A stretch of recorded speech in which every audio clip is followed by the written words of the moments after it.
ದೇವರ ಸಮ್ಮುಖದಲ್ಲಿ ಒಪ್ಪಿಸಿಕೊಟ್ಟು ನಮ್ಮ ಕಿವಿಗಳನ್ನು ತೆರೆದವರಾಗಿ ಕರ್ತನ ವಾಕ್ಯವನ್ನು ಗಮನಿಸೋಣ. ವಾಕ್ಯವನ್ನು ಕೇಳುವುದು ಮಾತ್ರವಲ್ಲ, ಅದು ನಮ್ಮ ಹೃದಯದಲ್ಲಿ ಗ್ರಹಿಸಿಕೊಂಡಾಗ ಹೃದಯದಲ್ಲಿ ಹೋಗಿ ಅದು ಕಾರ್ಯವನ್ನು ಮಾಡಿ ನಮ್ಮ ಕ್ರಿಯೆಗಳ ಮುಖಾಂತರವಾಗಿ ಆ ವಾಕ್ಯವು ನಮ್ಮನ್ನು ಹೊರಪಡಿಸುವಂತದ್ದಾಗಿದೆ. Amen, hallelujah. ಇವತ್ತಿನ ಸಂದೇಶದ ಪೀಠಿಕೆ ದೇವರ ಸಮ್ಮುಖದಲ್ಲಿ ನಡುಕದಿಂದ ದೇವರನ್ನು ಆರಾಧಿಸಿರಿ ಎಂಬಂತ ಒಂದು ಸಂದೇಶದ ಪೀಠಿಕೆ ಮುಖಾಂತರವಾಗಿ ನಾವು ಈ ದಿನದಲ್ಲಿ ಅನೇಕ ವಾಕ್ಯಗಳನ್ನು ಗಮನಿಸಿ ನಂತರ ಕರ್ತನ ಭೋಜನಕ್ಕೆ ನಮ್ಮನ್ನು ನಾವು ಒಪ್ಪಿಸಿಕೊಡೋಣ.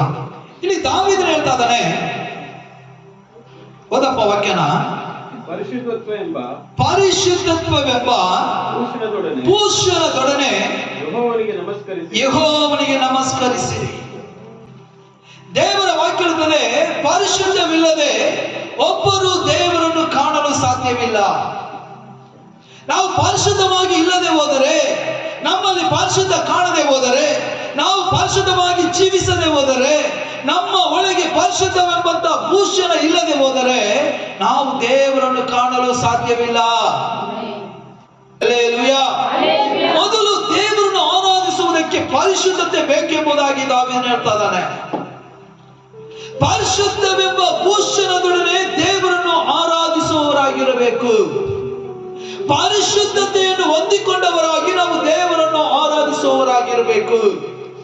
ನಾವು ಪರಿಶುದ್ಧವಿಲ್ಲದೆ ಆರಾಧಿಸುವಂತ ಆರಾಧನೆ ದೇವರಿಗೆ ಮೆಚ್ಚುಗೆಯಾದಂತಹ ಆರಾಧನೆ ಅಲ್ಲ. ನಾವು ಪರಿಶುದ್ಧವಿಲ್ಲದೆ ಆರಾಧಿಸುವಂತ ಆರಾಧನೆ ದೇವರಿಗೆ ಮೆಚ್ಚುಗೆಯಾದಂತಹ ಆರಾಧನೆ ಅಲ್ಲ. ನಾವು ಪರಿಶುದ್ಧ ಇಲ್ಲದೆ ದೇವರನ್ನು ಹುಡುಕುವುದೇ ಆದರೆ ಕರ್ತನನ್ನು ಕಾಣಲು ಸಾಧ್ಯವಿಲ್ಲ. ನಿನ್ನ ಹೊರನೋಟದ ಅಲಂಕಾರವನ್ನು ಮೆಚ್ಚುವಂತ ದೇವರಲ್ಲ, ನಿನ್ನ ಅಂತರಂಗದ ನಿನ್ನ ಆತ್ಮದ ಅಲಂಕಾರವನ್ನು ಮೆಚ್ಚುವಂತ ದೇವರು. ಒಳಗಡೆ ನಾವು ನಾನಾ ರೀತಿಯಾದಂತಹ ಪಾಪವನ್ನು ತುಂಬಿಸಿಕೊಂಡು ಹೃದಯದಲ್ಲಿ ಹೊರಗಡೆ ನಾವು ಅಲಂಕಾರ ಮಾಡಿ ಅಲೆದಾಡೋದ್ರಿಂದ, ತಿರುಗಾಡೋದ್ರಿಂದ, ಮಾತಾಡೋದ್ರಿಂದ, ಹೋಗೋದ್ರಿಂದ, ಬರೋದ್ರಿಂದ ಏನ್ ಲಾಭ? உள்ளுக்குள்ள இருதயத்துல அநேக கசப்பு, அநேக வெறுப்பு, அநேக கோபம், அநேக சண்டை, அநேக போராம, அநேக பொச்சிருப்பு, அநேக எரிச்சல், ಅನೇಕ ಕಾರ್ಯಗಳು உள்ளுக்குள்ள ಬೆಕ್ಕಿನ ರೀತಿಯಲ್ಲಿ ಮಲಿಕೊಂಡಿದೆ. உள்ளுக்குள்ள பரிசுத்தம் இல்லாம வெளி அலங்காரத்தை பண்ணி நம்ம வெளி உலகத்துல அழகா இருந்து, வெளி உலகத்துல அலங்காரம் செய்து, வெளி உலகத்துல நல்லா நீட்டா இருந்தா உலக ஜனங்களுக்கு அது பிடிக்குமே வழிய நம்முடைய கர்த்தருக்கு பிடிக்காது. ಗಮನಿಸಿ, ಓದಪ್ಪ ವಾಕ್ಯ. ಪರಿಶುದ್ಧವೆಂಬಂತ ಭೂಷಣದೊಡನೆ ಯೆಹೋವನಿಗೆ ನಮಸ್ಕರಿಸಿರಿ. ಎಲ್ಲಾ ಭೂನಿವಾಸಿಗಳೇ ಆತನ ಮುಂದೆ ನೀವೇನ್ ಮಾಡಬೇಕು? ನಡುಗಬೇಕು. ಇವತ್ತು ನಡುಕವಿಲ್ಲದೆ, ದೇವರ ಭಯ ಇಲ್ಲದೆ ನಾವು ಸಭೆಗೆ ಬರ್ತೇವೆ. ದೇವರ ಭಯ ಇಲ್ಲದೆ ದೇವರನ್ನು ಆರಾಧನೆ ಮಾಡ್ತೇವೆ. ದೇವರ ಭಯ ಇಲ್ಲದೆ ದೇವರನ್ನು ನಾವು ಸ್ತುತಿ ಮಾಡ್ತೇವೆ. ಆದರೆ ಪ್ರಸಂಗಿ 5ನೇ ಅಧ್ಯಾಯದಲ್ಲಿ ಪ್ರಸಂಗಿ ಹೇಳುವಂತ ಮಾತು, ನೀನು ದೇವರ ಆಲಯಕ್ಕೆ ಹೋಗುವಾಗ ನಿನ್ನ ನಡೆಯನ್ನು ಕಾದುಕೋ.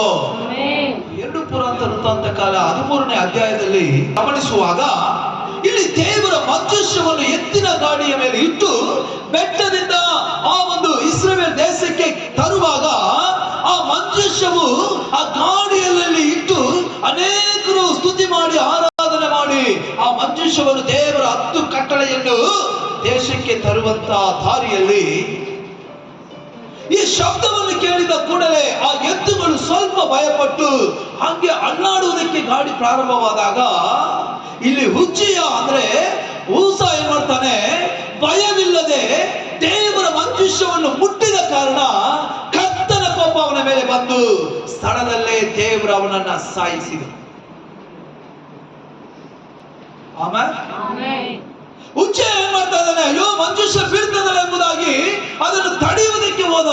ಅಲ್ಲಿ ದೇವರ ವಾಕ್ಯ ಇರ್ತದೆ, ಭಯವಿಲ್ಲದೆ, ದೇವರ ಮುಂದೆ ನಡುಕವಿಲ್ಲದೆ, ದೇವರನ್ನು ಆರಾಧಿಸುವ ಸಮಯದಲ್ಲಿ ಏನೋ ತಾನು ಎಂಬುದಾಗಿ ಅಲ್ಲ, ಅದನ್ನು ಬೀಳುತ್ತೆ ಎಂಬುದಾಗಿ ಮುಟ್ಟುವುದಕ್ಕೆ ಹೋದಂತ ಉಜ್ಜಿಯ ಅಥವಾ ಉಸ ಸತ್ತು ಬಿದ್ದರು. ಇವತ್ತು ದೇವರ ಸಮ್ಮುಖದಲ್ಲಿ ದೇವರ ವಾಕ್ಯವಿರ್ತದೆ, ನಡುಕದಿಂದ ದೇವರನ್ನು ಆರಾಧನೆ ಮಾಡಬೇಕು. ಭಯದಿಂದ ದೇವರ ಸಮ್ಮುಖಕ್ಕೆ ಬರಬೇಕು. ದೇವರ ಮಕ್ಕಳು ಆಯತ್ತವಿಲ್ಲದೆ ದೇವರ ಸಮ್ಮುಖದಲ್ಲಿ ಬರ್ತೇವೆ. ಯಾರು ನೀವು ಆಯತ್ತವಿಲ್ಲದೆ ಪ್ರಾರ್ಥನೆ ಇಲ್ಲದೆ ದೇವರ ಸಮ್ಮುಖದಲ್ಲಿ ಬಂದು ಕುಳಿತು ದೇವರ ಸತ್ಯವನ್ನು ಕೇಳ್ತೀರೋ ಅದು ನಿಮ್ಮ ಹೃದಯದಲ್ಲಿ ಸ್ಥಿರವಾಗಿ ನಿಲ್ಲದ ಇರುವ ಕಾರಣ ಅದು ನಿಮ್ಮಿಂದ ಕ್ರಿಯೆಗೆ ಹೊರಬರಲ್ಲ. ದೇವರ ಸಮ್ಮುಖದಲ್ಲಿ ಆಯತ್ತವಾಗಿರಬೇಕು. ದೇವರನ್ನು ಕಾಣಲು ಬಂದಂತ ನಾವು, ದೇವರನ್ನು ನೋಡುವುದಕ್ಕೆ ಬರುವಂತ ನಾವು ದೇವರ ಮುಂದೆ ಆಯತ್ತವಾಗಿ, ನಡುಕವಾಗಿ, ಭಯದಿಂದಲೂ ಭಕ್ತಿಯಿಂದಲೂ ಕರ್ತನನ್ನು ಸೇವಿಸುವುದೇ ಆದರೆ ದೇವರ ಮಕ್ಕಳೇ, ನಿಮ್ಮ ಪ್ರಾರ್ಥನೆ, ನಿಮಗೆ ಆಶೀರ್ವಾದ, ದೇವರ ಕೃಪೆ ಸಕಲವನ್ನು ಕರ್ತನ ಕೊಡುವುದಕ್ಕೆ ದೇವರು ಶಕ್ತನಾಗಿದ್ದಾನೆ. ಇಲ್ಲಿ ನಡೆಯುವಂತಹ ಒಂದು ಸಂಭವವನ್ನು ನಾನು ಹೇಳಿ ಮುಗಿಸ್ತೇನೆ. 1 ಸಾಮುವೇಲ 13ನೇ ಅಧ್ಯಾಯ 8ನೇ ವಾಕ್ಯದಿಂದ 14ನೇ ವಾಕ್ಯದವರೆಗೆ ನಾವು ಗಮನಿಸುವಾಗ, ಈ ಇಸ್ರಾಯೇಲ್ ಜನರು ನಮ್ಮ ದೇಶಕ್ಕೆ ಒಬ್ಬ ರಾಜ ಬೇಕೆಂಬುದಾಗಿ ಸಾಮುವೇಲನ ಬಳಿಯಲ್ಲಿ ಆಗಾಗ ಇವರು ತೊಂದರೆ ಕೊಡ್ತಾನೆ ಇದ್ರು.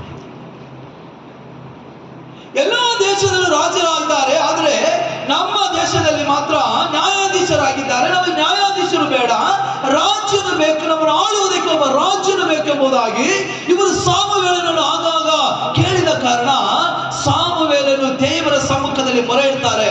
ದೇವರೇ, ಈ ಇಸ್ರಾಯೇಲ್ ಜನರಿಗೆ ರಾಜ ಬೇಕೆಂಬುದಾಗಿ ಇವರು ಮೊರೆ ಇಡ್ತಾ ಇದ್ದಾರೆ. ದೇವರೇ, ನಾನೇನ್ ಮಾಡ್ಬೇಕೆಂಬುದಾಗಿ ಕೇಳುವಾಗ ಸಾಮುವೇಲನೊಟ್ಟಿಗೆ ದೇವರು ಮಾತನಾಡಿ ಸೌಲನನ್ನು ದೇವರು ಆರಿಸಿಕೊಳ್ತಾರೆ.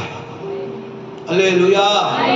ಈಗ ಸೌಲನನ್ನು ದೇವರು ಆರಿಸಿಕೊಂಡ ಮೇಲೆ, ಸೌಲನು ರಾಜನಾಗಿ ಕರ್ತನ ಅಭಿಷೇಕವನ್ನು ಹೊಂದಿದ ಮೇಲೆ, ಸಾಮುವೇಲನು ಅವನ ದೇವರ ಒಂದು ಪ್ರಸನ್ನತೆಯೊಂದಿಗೆ, ದೇವರ ಒಂದು ಅಭಿಷೇಕದೊಂದಿಗೆ ಸಾಮುವೇಲನು ಸೌಲನನ್ನು ಅಭಿಷೇಕ ಮಾಡ್ತಾನೆ. ಈಗ ಇಸ್ರಾಯೇಲಿಗೆ ಮೊಟ್ಟ ಮೊದಲ ರಾಜನು ಸೌಲನಾಗ್ತಾನೆ. ಸೌಲನು ಆಳ್ವಿಕೆಗೆ ಬಂದು 1 ವರ್ಷವಾದ ಮೇಲೆ ಅವನಿಗೆ ಒಂದು ಸಂದೇಶ ಹೋಗುತ್ತೆ. ನೀನು ಯಜ್ಞ ಬಲಿಪೀಠವನ್ನು ಕಟ್ಟಿ ದೇವರನ್ನು ಆರಾಧಿಸುವುದಕ್ಕೆ ನಿನ್ನ ದೇಶದ ಎಲ್ಲಾ ಜನರನ್ನು ಕರೆದು ನೀನು ಯಜ್ಞ ಬಲಿಪೀಠವನ್ನು ಕಟ್ಟಿ ಅದರಲ್ಲಿ ದೇವರಿಗೆ ಬಲಿ ಸಲ್ಲಿಸಬೇಕು. ಹೇಗೆ ಸಲ್ಲಿಸಬೇಕು? ಆ ಬಲಿ ನಿನ್ನಿಂದ ಆಗಲ್ಲ, ಸಾಮುವೇಲನು ಬಂದು ಅದನ್ನು ನೆರವೇರಿಸಬೇಕು ಎಂಬುದಾಗಿ ಹೇಳುವಾಗ ಇವನು ಎಲ್ಲ ಯಜ್ಞ ಬಲಿಪೀಠವನ್ನು ಕಟ್ಟಿ ಜನರೆಲ್ಲ ಕೂಡಿಸಿ ನಿಲ್ಲಿಸಿರುವಾಗ ಇಲ್ಲಿ ಸಾಮುವೇಲನು ಬರಬೇಕು. ಸಾಮುವೇಲನು ಬಂದು ಆ ಒಂದು ಯಜ್ಞ ಬಲಿಪೀಠವನ್ನು ನೋಡಿದ ಮೇಲೆ ಆ ಬಲಿಯನ್ನು ಸಮರ್ಪಿಸಬೇಕು. ಆದರೆ ಸೌಲನು ಏನ್ ಮಾಡ್ತಾ ಇದ್ದಾನೆ? ಸಾಮುವೇಲನು ಬರುವುದಕ್ಕೆ ಸ್ವಲ್ಪ ತಡವಾಗುತ್ತೆ ಎಂಬುದನ್ನು ತಿಳಿದವನಾಗಿ, ಸಾಮುವೇಲ್ ಬರುವುದಕ್ಕೆ ಮುಂಚಿತವಾಗಿ ದೇವರ ಮಾತನ್ನು ಕೇಳದೆ, ದೇವರಿಗೆ ವಿಧೇಯನಾಗದೆ, ಇವನೇ ತನ್ನ ಸ್ವಂತ ಇಷ್ಟದಿಂದ ಆ ಒಂದು ಬಲಿಯಜ್ಞವನ್ನು ಸಮರ್ಪಿಸಿಬಿಟ್ಟ ಕಾರಣ ಸಾಮುವೇಲನು ಬಂದು ನೋಡ್ತಾ ಇದ್ದಾನೆ. ಇವನು ಬರುವುದಕ್ಕೆ ಮುಂಚಿತವಾಗಿಯೇ ಸೌಲನು ಯಜ್ಞವೇದಿಯನ್ನು ಕಟ್ಟಿ ಯಜ್ಞ ಬಲಿಯನ್ನು ಆತನು ಸಮರ್ಪಿಸಿಬಿಟ್ಟ. ಇದು ಮೊದಲನೇದಾಗಿ ಸೌಲನು ದೇವರಿಗೆ ವಿಧೇಯನಾಗದಿದ್ದ ಒಂದು ಕಾರ್ಯ. ಸಾಮುವೇಲ್ ಕೇಳ್ತಾರೆ, ಸೌಲನು ಮಾಡಿದ್ದೇನು? ನಾನು ಬರುವ ತನಕ ದೇವರಿಗೆ ಉತ್ತರ ಕೊಟ್ಟಿದ್ದು, ನಾನು ಬಂದ ಮೇಲೆ ನಿನ್ನ ಬಲಿಯನ್ನು ಸಲ್ಲಿಸಬೇಕೆಂಬುದಾಗಿ. ಆದ್ರೆ ಬರುವುದಕ್ಕೆ ಮುಂಚಿತವಾಗಿ ನೀನು ಈ ಕಾರ್ಯವೆಲ್ಲ ಮಾಡಿದೆಯಲ್ಲ, ನೀನು ಮಾಡಿದ ಕಾರ್ಯಕ್ಕೆ ದೇವರ ಕೋಪ ನಿನ್ನ ಮೇಲೆ ಬಂದಿದೆ. ನಿನ್ನ ರಾಜ್ಯದ ಪಟ್ಟ ಸ್ಥಿರವಾಗಿ ನಿಲ್ಲಲ್ಲ, ಸ್ವಲ್ಪ ದಿನದಲ್ಲೇ ಇದು ಮುರಿದು ಬೀಳುತ್ತದೆ. ಹಲ್ಲೆಲೂಯಾ. ನೀನು ಯಾವಾಗ ದೇವರಿಗೆ ನಡುಕವಿಲ್ಲದೆ, ದೇವರ ಭಯ ಇಲ್ಲದೆ, ದೇವರು ಹೇಳಿದ ಮಾತನ್ನು ಕೇಳದೆ, ನೀನು ವಿಧೇಯನಾಗದೆ ಅವಿದ್ಯನಾಗಿ ಭಯವಿಲ್ಲದೆ ನೀನು ಯಜ್ಞ ಬಲಿಯನ್ನು ಸಲ್ಲಿಸಿದ ಕಾರಣ ದೇವರ ಕೋಪ ನಿನ್ನ ಮೇಲೆ ಬಂದು ನಿನ್ನ ರಾಜ್ಯದ ಪಟ್ಟದ ಒಂದು ಕಾರ್ಯವು ಸ್ಥಿರವಾಗಿ ನಿಲ್ಲೋದಲ್ಲ, ಸ್ವಲ್ಪ ದಿನದಲ್ಲೇ ಕರ್ತನು ಅದನ್ನು ಬೀಳಿಸುವನು ಎಂಬುದಾಗಿ ಸಾಮುವೇಲನು ಸೌಲನಿಗೆ ಹೇಳಿದನು. ಇವತ್ತು ಭಯ ಇಲ್ಲದೆ, ನಡುಕವಿಲ್ಲದೆ ದೇವರ ಸಮ್ಮುಖದಲ್ಲಿ ನಾವು ಮಾಡುವಂತಹ ಕಾರ್ಯಗಳು, ಪ್ರಾರ್ಥನೆಗಳು ಎಲ್ಲವೂ ಕೂಡ ದೇವರಿಗೆ ಇಷ್ಟ ಇಲ್ಲ. ಮೊದಲು ಪರಿಶುದ್ಧವೆಂಬಂತ ಭೂಷಣದೊಂದಿಗೆ ದೇವರ ಮುಂದೆ ನಡುಗುವವರಾಗಿ ನಾವು ದೇವರನ್ನು ಆರಾಧಿಸುವವರಾಗಿರಬೇಕು.